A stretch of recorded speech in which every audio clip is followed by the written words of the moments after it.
My name is Jerome Ferry, along with cameraman Alan Eggers, are doing an interview with Ron Gonder, who has been the sports director and a play-by-play announcer for football and basketball games for WMT for 28 years. Ron, when and where were you born? I was born in Youngstown, New York, December 9th, 1934. Just where is Youngstown, New York, Ron? Well, Jerry, that's in the extreme northwest corner of New York State, right on the Canadian border. Lake Ontario borders it on the north, and the Niagara River on the west, and then Canada, of course, is across the river. Was Youngstown a great place for a kid to grow up in? Great place, small town, population 999, I believe it was, when I was growing up there. And the whole town was your playground, and it was a terrific place. And I've got a lot of fond memories of Youngstown, New York. What was your folks' names? My father's given name is Herman. He went by Bert. That was his nickname, Bert Gonder. And my mother's Helen Gonder. What was your dad's occupation? Dad, my father was a railroad man, and he actually grew up on a farm in Ontario, and the trackage ran through the farm. And so he laid on his stomach and watched the trains go by, and it kind of got into his imagination, into his blood, and he became a railroad man. He got laid off in the Depression, and but the railroad was his love. Was it such that he could take you along once in a while, or? Actually, he was off of the railroad. As I mentioned, he got laid off during the Depression, and then did not go back to the railroad after that time. But we used to go back to the rail yard to. He used to call it "smell the smoke," and then I would go and he would take me on the train with his friends. And I've ridden actually on a steam engine, right up, with the engineer and the fireman, right in the locomotive, right next to that big firebox. Needless to say, that had been quite a thrill for a young boy to be able to get up in that big machine. Oh, it was. And I think, my father, as I said, he went back there to smell the smoke. I think he enjoyed it every bit as much as I did. Did you say he was an engineer or a brakeman or? No, he was a fireman. A fireman. And so there are two people on the engine in those days, the fireman and the engineer. The fireman works his way toward being an engineer, and my father was very close to becoming an engineer when he got laid off in the Depression. Who are we looking at here, Ron? All right, this is my great-great-grandfather Leffman, Sergeant Louis Leffman, and he served in the military at Old Fort Niagara, which is right near my hometown of Youngstown, New York. But he is a significant person in the history of the U.S. Army. He served longer than any person ever in the history of the U.S. Army. He was in the U.S. Army 55 years. He was a soldier for 66 years. He had been in the German Army and also in the Canadian Army. And he also has, naturally, with that amount of years, he has more re-enlistments than any man ever in the history of the U.S. Army. He was the first enlisted man of any branch of service to receive a pension because of all his years, and it took a special act of Congress to do that. And then when he passed away, his wife also received his pension, and she was the first woman to receive a military pension. And that was, Sergeant Leffman was on my mother's side of the family, and that would have been, of course, my mother's great-grandfather, and to me, my great-great. Yeah. Do you have any siblings? Any brothers or sisters? I have a brother, but my brother passed away from diphtheria actually before I was born. He passed away at the age of 4, so I grew up really an only child. Was your dad into sports? Yeah, he was. My dad was born and raised in Canada, became a naturalized American citizen when he moved to the U.S. And he was, as I suppose you'd guess, all Canadians, a big hockey fan. And so I grew up listening to the Toronto Maple Leafs on radio. And that's what really, I think what really, that's what got me into radio and into play-by-play sports. Planted the seed in your mind. Yeah, Foster Hewitt, the broadcaster of the Toronto Maple Leafs. Where'd you go to college? I went to college at Ithaca College in New York State. I went 1 year to Niagara University, my first year, and played on the freshman basketball team there, and then transferred to Ithaca to study broadcasting. Could your folks afford to send you to college, or did you have to work your way through college? Yeah, the reason I went to Niagara my first year, which is just 10 miles from home, is because I couldn't afford to go away from school my first year, but my dad actually owned about 11 acres of land and a peach orchard that he was kind of a little gentleman farmer, I guess you might say, or part-time farmer. And so he sold a lot or two to send me to college. So that's how I got to go away to college. When you were in college, was something at this time sparking your interest in maybe announcing sports someday? Well, I set out, Jerry, to be a sports announcer from high school. As I say, from listening to Foster Hewitt do the Toronto Maple Leaf games, I fell in love with broadcasting. And I also, there was a sportscaster in Buffalo, New York that I really admired very much. And so I set out to do that in high school. Were you ever able to practice announcing games when you were in high school or college teams? No, not in high school.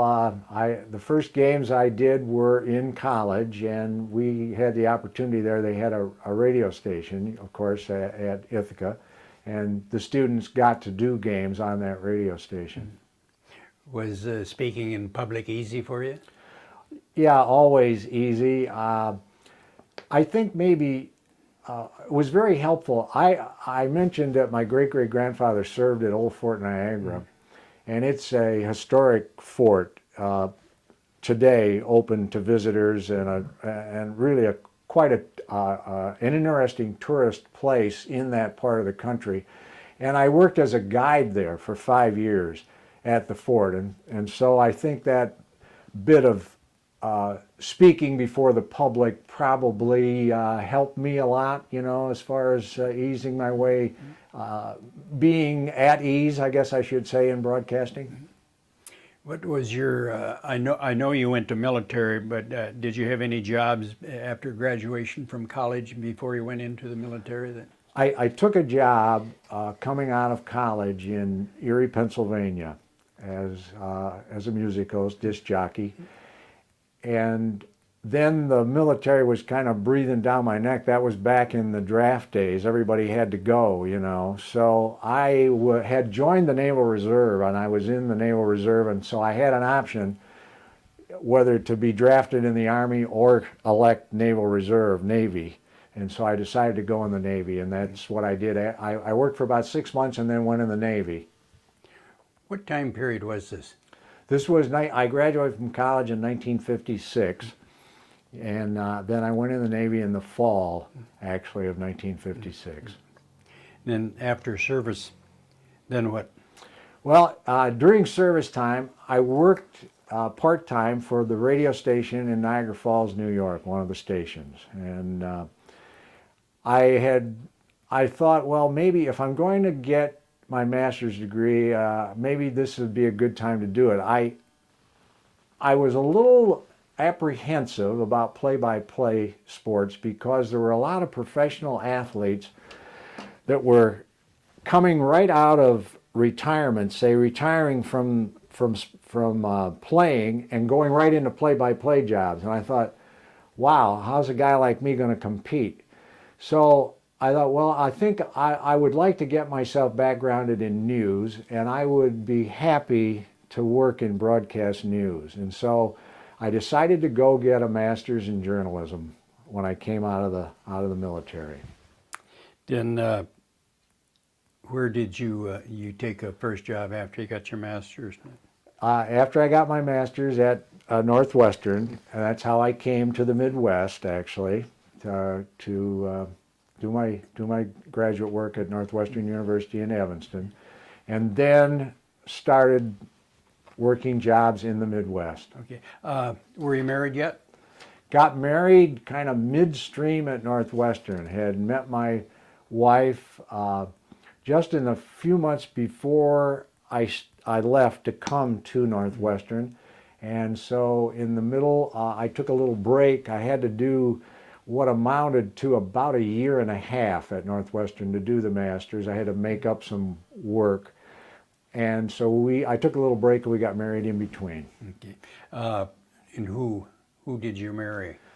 Pat Stack from St. Catharines, Ontario. Where'd you happen to meet her? Well, we met a guy that I knew a gal in her hometown. Now, St. Catharines is across the border from the U.S. It's about 20 miles away. And so these two cooked up a deal that he would find 6 guys and she would find, or 5 guys and she would find 5 girls. And we would all meet at this, kind of a dance club where all young people hung out, as they do today. And so he came with his 5 and I was one of those, and she came with her 5 and she was one of those, and that's how we met. Today you'd have to have a visa to go date her. That's right. It'd be a lot more difficult today. All you had to do then was buy a bridge ticket. And, basically after you had bought 3 or 4 bridge tickets, you were too far into this thing. You might as well get married. Then where did you take your first job after in the Midwest? Did you come to Iowa? Soon I did. I was looking for a sports job. I worked for the Evanston radio station while I was getting my master's. And I was fortunate enough, I had a man who mentored me at Northwestern. Being a little older, I was 25, I had some experience coming out of the service, and so I kind of fell into doing the Northwestern games right away. There was somebody else doing the football. I helped out on the football that first fall, and then I started doing the basketball that first season. And I did 2 seasons of Northwestern basketball on the Evanston station, plus high school games. Then when I graduated, that was a job that was assigned to students. So I was looking for a play-by-play job, hard to find. So I took a job in the WGN Chicago newsroom, and I worked in the newsroom for about 9 months.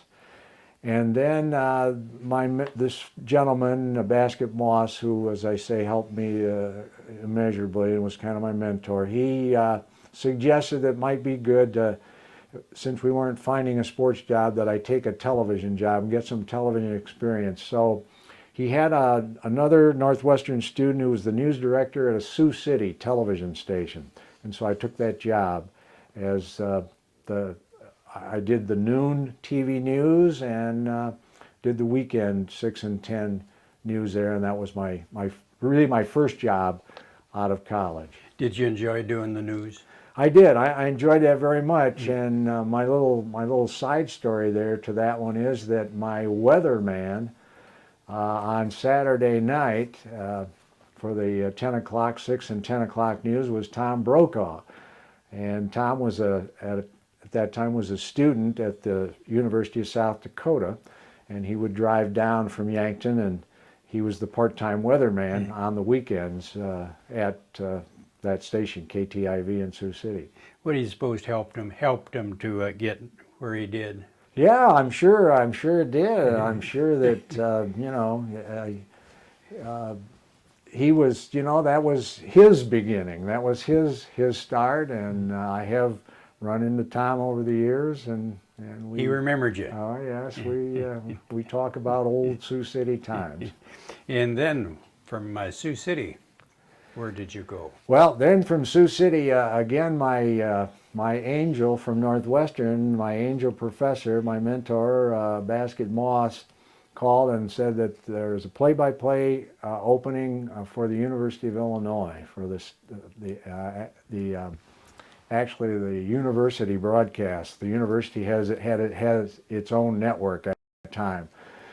And so I applied for that job and got it. And that was my first full-time then sports job. I mean, these other jobs had all been part-time, but this was my first full-time sports job. And then from there you went to? From there, I went to Des Moines, and this was back into television. This was at KRNT, radio and TV. This was to do play-by-play of Drake, Iowa State, and Iowa. We did a package of games so that the two sportscasters there, Bud Sobel was the one and the other one, and we kind of shared the games and then did television. Did you find him a good man to work with? Yeah, Bud was a great guy, very kind person, and we had a great relationship over my 4 years there. He was a sports director, I was his assistant, and I liked Bud very much, and those were just 4 really great years. In 1969, you hired on at WMT? Then I heard about the job. We're at the spring football game that spring, and the fella who was the play-by-play guy and TV guy at WMT, Bob Nelson, told me he was leaving and said, if you're interested, why don't you get your name in? And so I applied for that job, and that's how I got it. Who hired you, WMT? That was Grant Price, actually, who was the news director, although I came over and had a very, well, I guess you'd call intimidating interview before the general manager of radio, the general manager of TV, the TV sales manager, the radio sales manager, and the news director. But and of course then became good friends with all those folks as I came here. Did Bill Corton own the station at the time? No, Mr. Corton was gone by that time. He had retired just the year before, in fact. But I got to be very good friends with him quite quickly. Yeah. I read where you were an announcer and a director. Well, what's the difference between the director and an announcer? Well, maybe if you mean sports director, I was not a director, which that indicates the television director of the show, no. But when I came, Tate Cummins was the sports director, and I was his assistant. The sports director really is the guy who plans all the sports programming and works with the salespeople and that kind of thing. I guess that would be the difference between being the assistant and the sports director. Had you known Tate, and were you aware that he was a legend in his own time in sports? I was. Through my 4 years in Des Moines, I did not know Tate well. I had met him and had talked to him, but certainly I knew who he was and what kind of a personality he was and how highly he was regarded, yes. Were you worried about filling his shoes, being that you was a young kid on the block? I was. I was really concerned about that. I didn't know really how that would all play out. I honestly didn't know if they would keep me on. Because I came for 2 years as his assistant with no guarantee that I would succeed in him. I had to, kind of prove myself. But I really think I got the job because of Tate. He really took me under his wing. He went out of his way to tell people that I was a good guy. He had me on his radio show any number of times to kind of get people used to me, so to speak, or have me meet, his audience. And I really give Tate most of the credit for the fact that I was chosen to succeed him. You started, especially in basketball, you started using colorful phrases called Gonderisms, such as "that's a barn burner," your signature sign-offs, pass in the songbooks, Jamaruski for Tuski, live it up, you hawkaholics, yeah, and many others. Did you happen to hit on this idea of using these to enhance your way of announcing? Well, Or I did. Yeah, Jerry, was this something you were taught?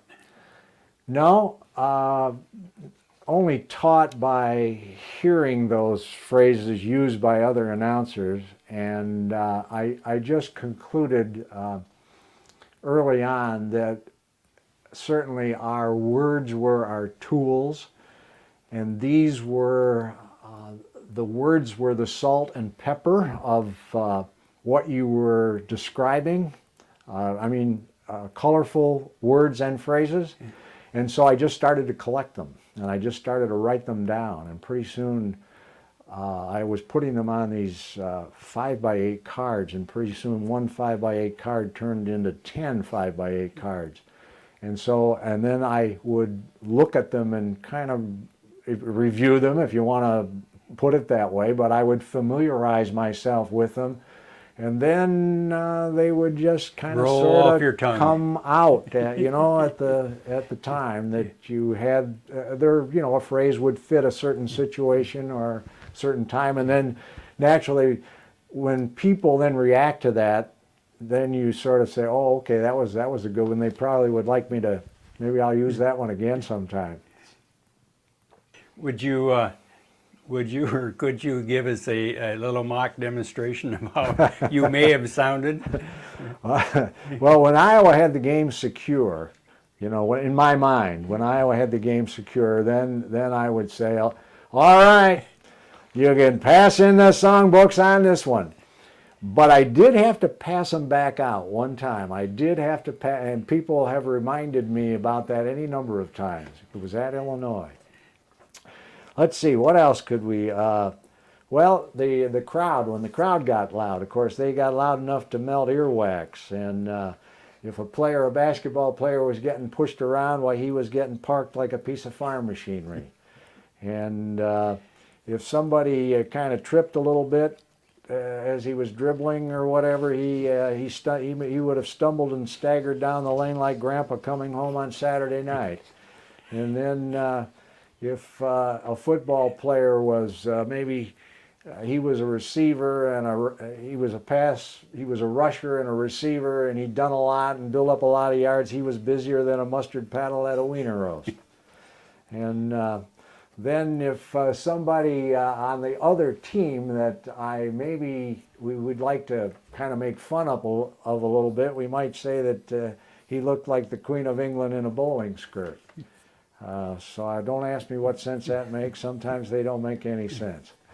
And then lots of times a field goal would drop like a pot roast. So Very, very good. Were you aware, I'm sure you were, that a lot of your listeners would turn down the volume when watching the TV and just to listen to you on the radio? Yeah. I don't know. I don't take total credit as far as saying that they did that to listen to me. I think people like the radio description. They like the clear image. Yeah, they like that. They like that. And the other thing they like is they like their own announcer. They like the guy who they know knows the Hawkeyes, so to speak. And so I found them listening from those reasons. I think yes, I'm sure. I had my fans. Bob Brooks had his. Jim Zabel had his. And those folks did do that for that reason. But they like that radio buzz, that radio patter, I think. Yeah. Especially at a football game, you're sitting way up in the press box. How could you see clear enough to be able to call the plays and identify the players? Well, you have to do the game. I did the game. You asked me to show you these. You do the game basically with a pair of binoculars, the whole game. You drop them down at times, but when the play is going on, you're watching with binoculars.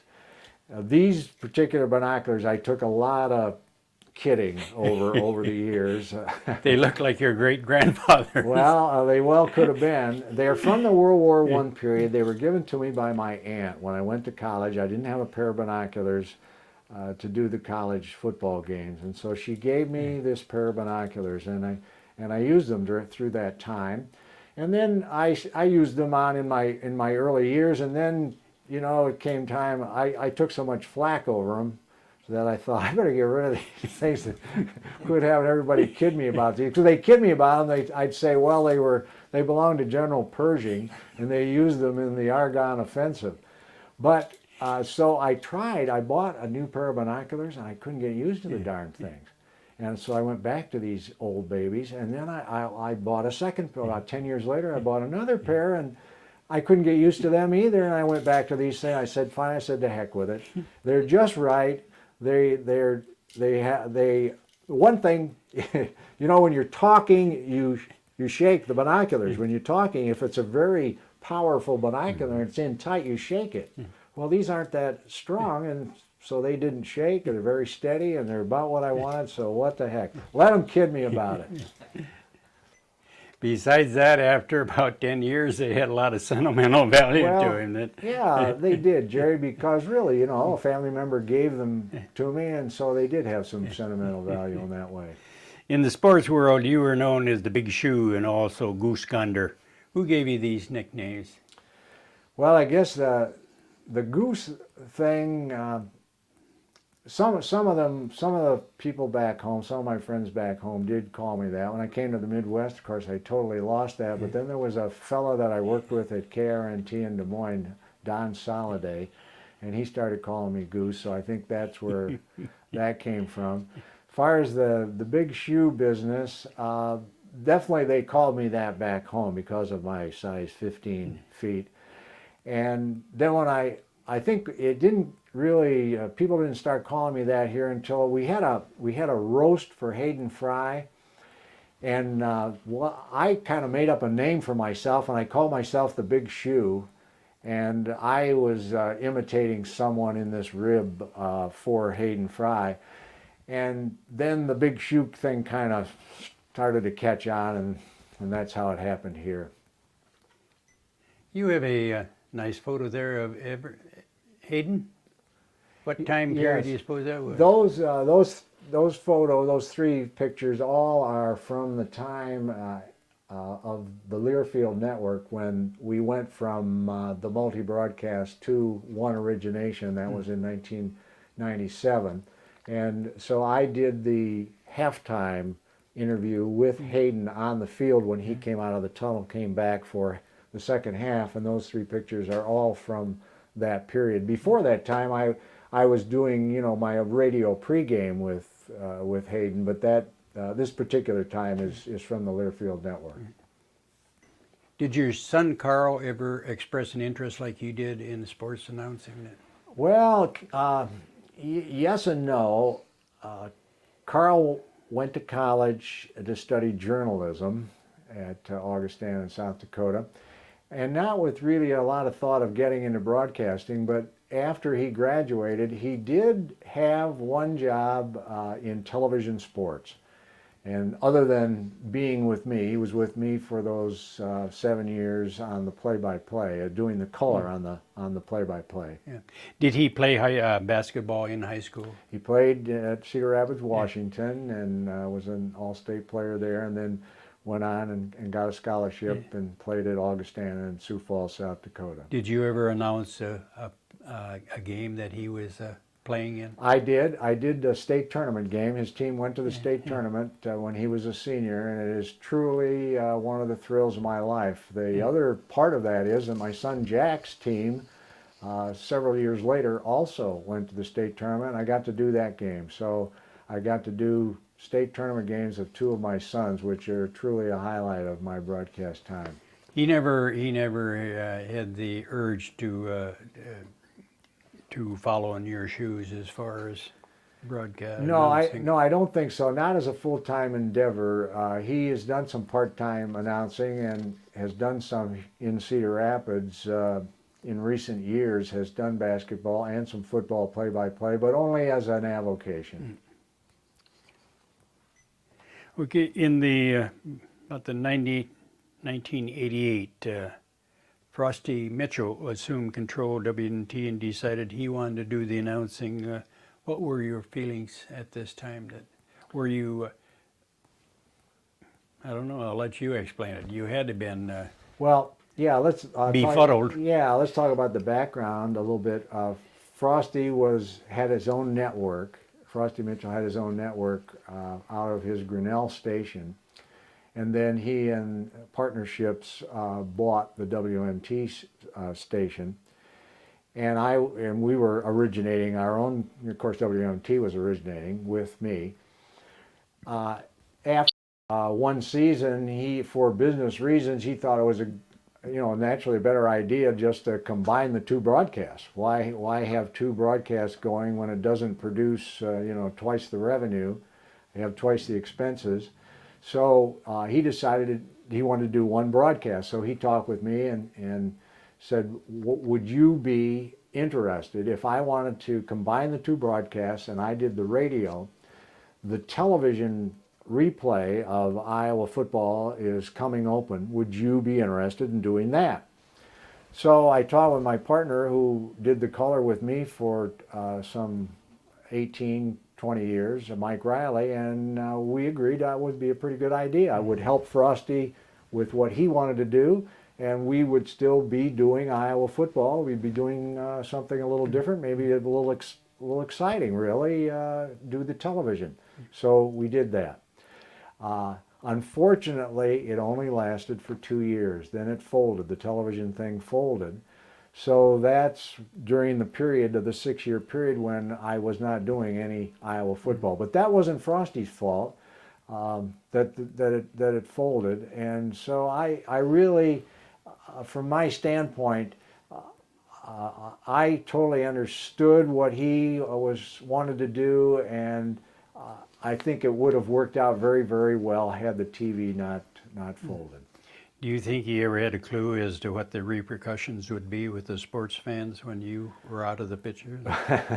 Well, it was very flattering to hear. It was sort of like, I've said this before, Jerry, it was sort of like having passed away and still be able to hear what people say about you. That was very flattering to hear that people did miss us, did miss Mike and myself. And really, Mike was so much it was a 50-50 thing. We were really partners in that broadcast, and I know people missed him every bit as much as they missed me. It was nice to hear. Yes, it was. Did you get a lot of feedback from your fans expressing their feelings and their? Yeah, I did. I received a lot of nice letters during that time, honestly, and I've kept a lot of those as scrapbook items. I mean, those are things that, gee, you go along doing something for a while, and maybe you don't hear much from anybody. People will tell you if you're not hearing any negative, why, you're doing okay. But then to hear those nice things written and said, gosh, that makes us feel like, well, maybe we were doing something here that was kind of good. Oh yeah. And then when the Learfield Network started, and they wanted to do one broadcast, I just thought that the fellow they chose, they couldn't have chosen a better guy than Gary Dolphin, and a guy who, we had, with Bob Brooks and Jim Zabel and myself still taking part in the broadcast. Gary did such a great job of making us feel at home, kind of blending the whole thing together, you might say. And I'd known Gary for years and years. I'd known him from way back when he was connected with Dubuque, with the Dubuque station doing play-by-play. So that was a really good stroke by Learfield when they went to the single broadcast to get Gary Dolphin.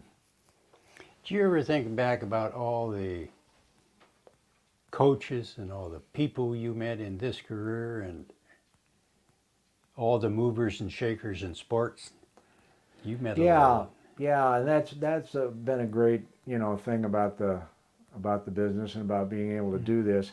That's been, Jerry, a rewarding thing as we do this thing right now today. I do a couple of reflective features a week on WMT called Footprints, Footprints from the Big Shoe. And I talk about a lot of that. I talk about a lot of those people that I met, a lot of those a lot of those former Iowa football and basketball players, a lot of those games.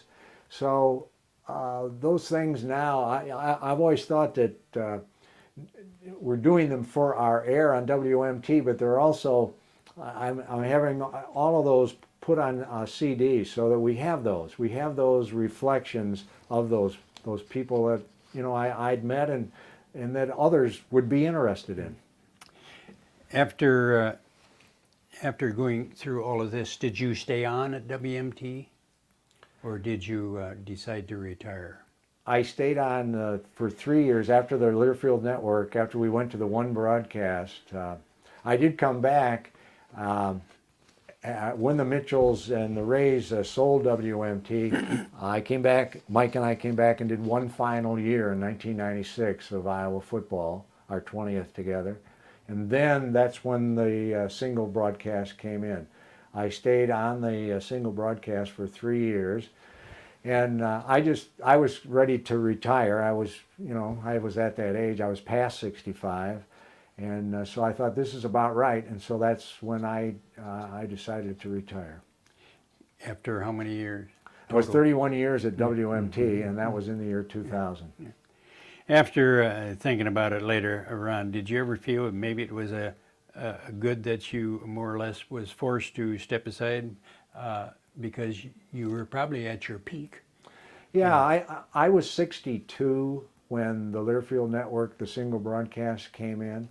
So, you know, I really thought that it was a great transition to retirement. Then I was able to still be on the broadcast for 3 more years, kind of phase along out toward age 65. And yeah, I really thought it was a really good transition and a good way to head toward retirement. It's a good time to step aside when you reach your peak, because people have a tendency to go downhill from. Yeah, that was a factor with me. I did want to go out, retire that way. I was asked to stay on. I could have stayed on and worked several more years, I'm sure, but it just seemed right. It just seemed the right time.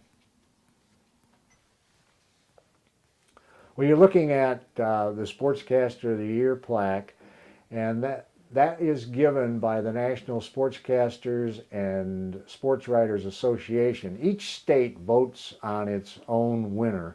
So there are 50 Sportscasters of the Year from each of the 50 states and 50 Sports Writers of the Year.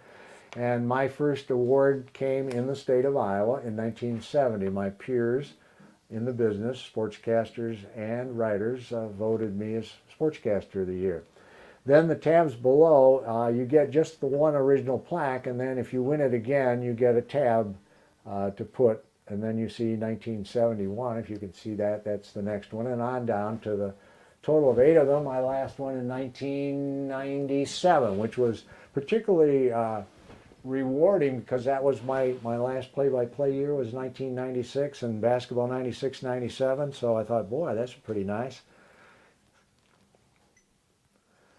Well, a lot of things nice happened in the year 1997. In addition to that final Sportscaster of the Year, I was selected to be inducted into the Iowa Broadcasters Association Hall of Fame, and this includes all kinds of broadcasting, not just sports. So that one's number one as far as my broadcast career goes. I always say that my number one thrill of my career was working with my son as a color commentator on the Iowa basketball games those 6 or 7 years. But number one, as far as nice things that have happened to me as my career was winding down, would have to be this one. Okay, that's a copy of what appears in the University of Iowa football press box, in the new press box when it was built a few years ago. They inducted an original class into the Iowa Wall of Fame. And I'm in that class of 10, 12, 15 men and women. And that is my picture that appears there in the press box on the wall. And then others will be added as the years go along, one or two at a time. So yeah, that one is also a particular highlight. This is the clock and plaque that was given to me by the Iowa football program when I stopped doing the play-by-play. My last year of play-by-play was 1996, and then the Learfield Network came in. And so the Hayden Fry and all the folks in the Iowa football program were kind enough to give me this with that very nice inscription there. You had a fishing show on WMT that run for quite a few years, didn't you? Yes, it's the longest running show. We even think that Outdoor Iowa, the Outdoor Iowa show, may be currently the longest running show in the United States. Now, we can't make that claim for certainty, but I think it has some pretty good foundation. Tate Cummins put that program on the air in the latter 1940s, and I took it over when Tate retired in 1971, and then did it for those, let's see, I guess that would be about 30 years until I retired. And it's still going. That program is still going. And we did win a little award with it, and that also is here. And so that was very, very nice. I really loved that program. I like the outdoors. I'm not an avid hunter fisherman. I am a hunter. I am a fisherman. I do like the other parts of the outdoors as well. And so that show was kind of a, I don't know, it was something I really look forward to every week. Bob Brooks, Jim Zavo, and you were recognized by the Iowa Senate Resolution number 11. Could you explain that? What number 11? Well, yeah, it was in honor of our retirement from play-by-play. When the Learfield Network came in, the three of us all had our own separate broadcasts. And so at that time, someone, I can't remember who made the suggestion or what senator or representative got it going, but at any rate, they do that for various individuals over various kinds of activities, and so they made a proclamation for the three of us as our special day, which was very, very nice. Not a lot of people get to have that. If you want a picture of those three, by the way, there we are right there. This is talking about Bob Brooks and Jim Zabel and I concluding our play-by-play time. Then Iowa was very nice to honor us as well before a football game in Iowa City, and they presented us with captain's chairs with an inscription on it. And you see I'm on the left and Jim is in the middle, and Bob is the one on the right just starting to stand up there. I know you have many, Ron, but what were some of your fondest memories? Well, as I say, my highlight is the years that my son Carl worked with me as the color commentator on the Iowa basketball games from 1990 to 1996-97. That was certainly a highlight of my broadcast career. You talking about games, that No, kind of just thing? your fondest memories. Just memories. Yeah. Yeah. I don't know. I guess Jerry, I have to go back to games, though. Really, I would have to go back to the Iowa-Michigan football game in Iowa City in 1985 when Rob Houtland kicked the field goal as time expired. I never did a game that was the only game like that I ever did in my career that was of that magnitude. Number one, Iowa number one against Michigan number two, one with no time left on the clock. I recall coming home from that game, and then that evening it was 10 o'clock and I hadn't settled down. I went out and I was walking around the neighborhood. I mean, no sense going to bed. I couldn't sleep. And then basketball, I have to go back. I have to pick this game in the 69-70 basketball season, championship team, undefeated Big Ten. And I have on my den wall here the box score from the Purdue game, which was one of the great games in Iowa basketball history. Iowa won that game 108 to 107 and won the Big Ten title that day, nailed down the title. And Rick Mount for Purdue scored 61 points for the Big Ten scoring record, which still is today, still remains today. So I see that game every day in my den here, and that is one of my greatest basketball memories. Was either of your folks ever able to hear you announce a game? Yes, particularly my father. Now, my mother passed away when I was in Des Moines, and she heard tapes of games. I don't think she ever heard a game live, because I know she didn't. But she heard a lot of tapes. I would tape games and send them home, and she would listen. My dad, though, after my mother passed away, would come to visit us and stay with us, and he went to games with me. I mean, he was listening on the radio in Cedar Rapids, or he was many times went with me, to Iowa City and sat in with me during games. Is this your family?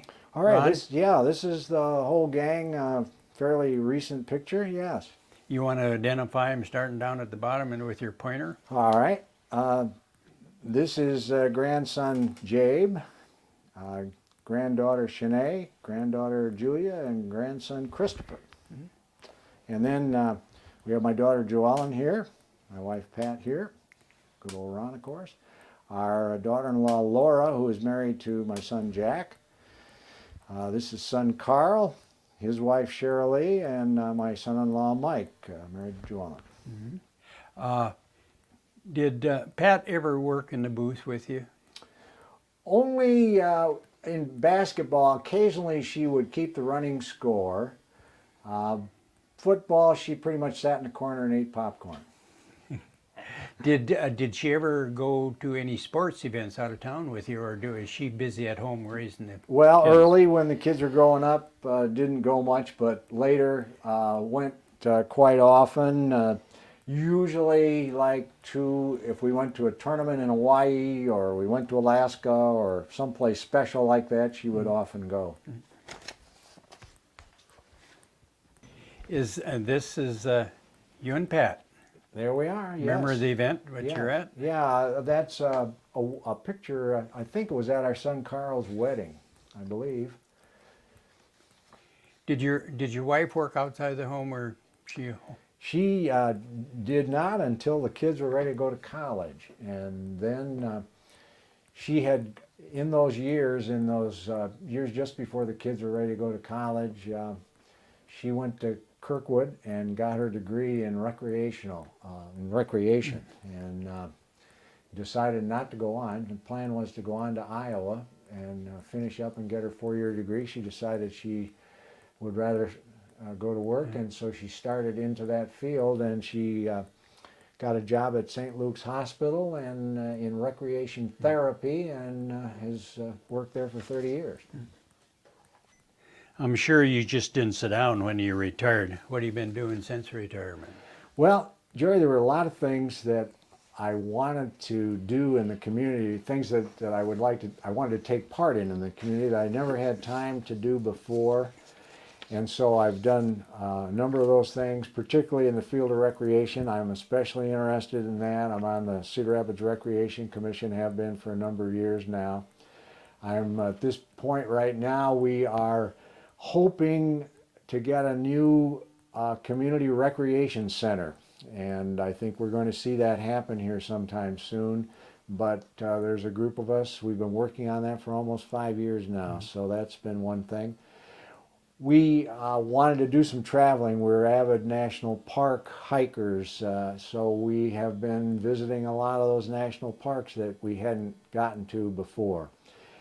The radio station, WMT, has been so nice to us. They have asked us to continue to do trips for them, a trip a year, so we are doing that, and it's usually an overseas trip of some kind or a cruise. And so that we look forward to that every year. And then, of course, with regard to the family, our daughter's family is in Minneapolis, and our one son is in Chicago. So those are frequent weekend trips. And then the grandchildren here. So it's been great to be able to start going to their athletic contests and their other events. Ron, unless you have any other memories to share with us, the Carl and Carrie Kaler History Center in the Linn County Historical Society would like to thank you very much. Well, thank you so much. This is so nice to be flattered like this, to have you come and feel that this kind of an interview and this would be something that you would want to have at the History Center. Thank you so much for that.